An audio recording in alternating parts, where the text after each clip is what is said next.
Hi guys, welcome back to another video. So today I thought I would talk a little bit about overwhelm and feeling a bit mentally unwell, I guess we would say. I did a video recently where I just kind of opened up to you guys. It was a vlog.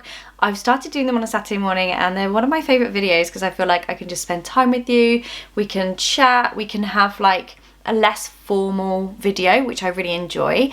And I spoke to you about mentally struggling at the moment. I think it's very natural after a year of this situation that we've all been in to feel like this.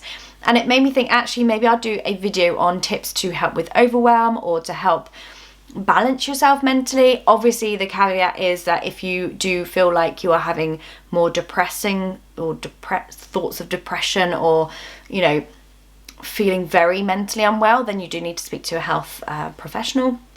But these are just some tips that hopefully will help you. Obviously the year has not started how we had all hoped, after the year of 2020 being like get in the bin immediately for most people. Obviously there's been babies born, houses bought, it's been wonderful for some people, but the general consensus, I'm reading the room here, is that yeah, not as we had hoped the year to start, which is a real shame because, you know, I think the beginning of the year is like a fresh start. You just want to get on, and that's what I felt. I just wanted to hit the ground running, but obviously it's not happened that way. So there are loads of ways to help with overwhelm, and I think maybe we can just chat quickly about what overwhelm is, because I think some people may not realise they're overwhelmed because we live in such a fast-paced, crazy life where so many expectations are put on us that actually it's really hard to register that actually, yeah, you're overwhelmed, or even worse, you're suffering with burnout. So number one is insomnia, not being able to sleep or getting to sleep and then waking up.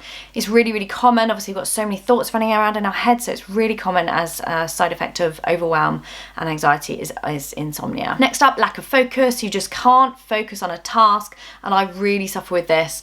And I think a lot of it like leads to procrastination as well, because I literally will leave a task until the 11th hour to do it, which then gives me so much more stress. I don't know why I do it. Does anyone else do that?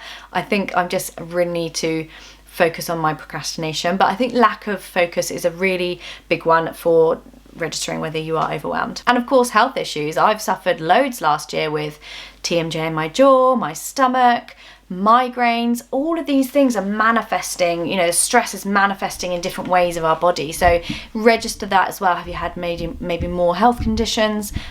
Maggie is actually nuzzling the tripod, guys. Sorry about that. She's always got to get in a video. So relax your shoulders as you're watching this. Do you feel like your tongue is at the roof of your mouth?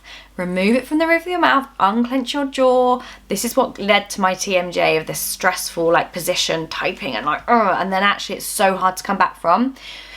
Relax your shoulders, take a deep breath and do the 5-4-3 method. In for 5, hold for 4, out for 3. And it's a really easy way of like relaxing your body, getting that blood flowing, and the breath going through the body can make such a difference. So never underestimate the power of a good list. Honestly, they are fantastic for helping with overwhelm, especially at night time. Write down all the things you need to achieve the next day, prioritize them, and then maybe cut your list in half, because you probably won't get everything done and you may feel that you've let yourself down or not actually achieve what you wanted to do. So be realistic when you're making your list as well. Don't give yourself too much information. It can be so overwhelming to listen to all of the news pings and the WhatsApp group pinging and all this going on. Try and condense what you're listening to. Maybe listen to the official government update once a week so that you're in like, you know what's going on, but you're not overwhelmed by it all. And just try not to get involved in those conversations around the negativity around it, the bad thoughts and vibes around it, because that's essentially going to drag you down and make you feel more overwhelmed. Next, don't try and do everything. It's so hard at the moment. You guys know I've whinged a little bit, and I know I'm so lucky because I can be here to homeschool the children, but it's a lot. You can't be expected to do everything. This is not a normal situation, so give yourself some slack. Try not to do everything, and listen to your body as well. You may be feeling really run down. Nothing is going to get better if you are feeling so tired and run down and you can't actually function because you're so tired and stressed. So just allow yourself an early night. Honestly, you'll be so much more productive the next day if you do that. If you have children, keep reassuring them everything's okay, this is fine, mummy's feeling fine. You know, don't try not to let them feed off of this negativity that we're feeling, because if they're unhappy, then the whole household will be unhappy. So just try and keep things high vibes and, you know, fun for them as much as you can. Don't worry about screen time. It's so crazy how much, you know, things have changed. Like, I'd never let my child have a tablet, and now it's like, yeah, you can, because I need to clean the bathroom and I haven't had lunch yet and the washing's piling up to my eyeballs. So yeah, just cut yourself a bit of slack there. Think about writing a gratitude diary to really take note of those little things that happen. Whether you had a cup of tea that was hot, that is something to add to your gratitude diary. Whether you saw some spring bulbs popping up in the garden, these are things that can actually really boost us. And the little things, whenever you take in the little things, it snowballs and bigger things come because you're attracting that energy towards you. A calming meditation can really help if it's new to you and it's a bit overwhelming, you're not really sure, like, oh, I can't do that. There's guided meditation on YouTube, fantastic, and they will guide you through it. It's just about trying to, it's not about not having thoughts, it's about, okay, I've recognized I've got that thought, I've acknowledged it, and I'm going to let it go. And then you're trying just to like clear your head so that it has that downtime, and actually can then focus on other things when you come out of it. And it's actually meditation, like the key of getting it is doing it in the everyday. So you don't have to be sat on your bed, close your eyes with your crystals.